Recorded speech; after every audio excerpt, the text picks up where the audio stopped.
بسم اللہ الرحمن الرحیم۔ ٹینشن، بے چینی اور ڈپریشن تب ہوتے ہیں جب ہم دوسروں کو خوش کرنے میں اپنی زندگی گزار رہے ہوتے ہیں۔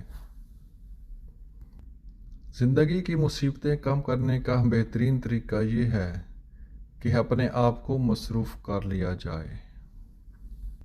ہم پرندوں کی طرح ہوا میں اڑنا اور مچھلی کی طرح پانی میں تیرنا تو سیکھ گئے ہیں، بس اب یہ سیکھنا باقی ہے کہ زمین پر انسانوں کی طرح کیسے رہیں۔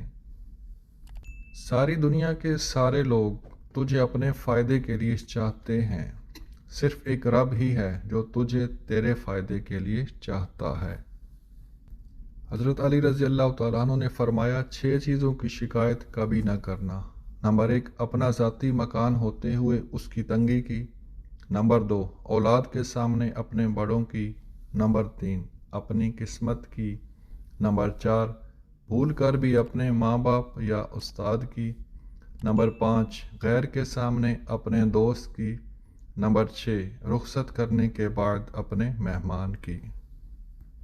کوئی تمہارا دل دکھائے تو ناراض مت ہونا، کیونکہ قدرت کا قانون ہے، جس درخت کا پھل زیادہ میٹھا ہوتا ہے لوگ پتھر بھی اسے ہی مارتے ہیں۔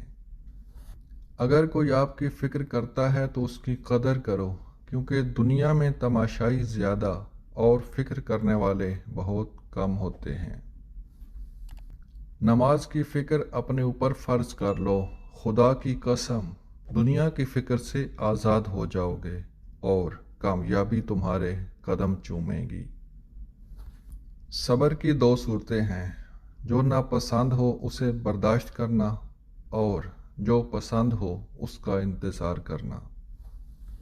اپنی سوچ کو پانی کے قطروں سے بھی زیادہ شفاف رکھو، کیونکہ جس طرح قطروں سے دریا بنتا ہے اسی طرح سوچوں سے ایمان بنتا ہے۔ حضرت علی سے پوچھا گیا، جب انسان پر آفات اور مصائب آتے ہیں تو اس بات کا کیسے پتہ چلے گا کہ یہ آزمائش ہے یا عذاب؟ تو آپ رضی اللہ تعالیٰ عنہ نے فرمایا کہ جو امتحان تم کو اللہ تعالیٰ سے دور کر دے وہ عذاب ہے، اور جو تم کو اللہ تعالیٰ کے مزید قریب کر دے تو وہ آزمائش ہے۔ ہمیشہ اخلاق سے بات کرو، کیونکہ انسان پر سب سے زیادہ مصیبتیں اس کی اپنی زبان کی وجہ سے آتی ہیں۔ اخلاق ایک دکان ہے اور زبان اس کا تالا ہے۔ تالا کھلتا ہے تو معلوم ہوتا ہے کہ دکان سونے کی ہے یا کوئلے کی۔ اگر کسی پر بھروسہ کرو تو آخر تک کرو، نتیجہ چاہے کچھ بھی نکلے، کیونکہ آخر میں آپ کو ایک سچا دوست ملے گا یا پھر ایک اچھا سبق۔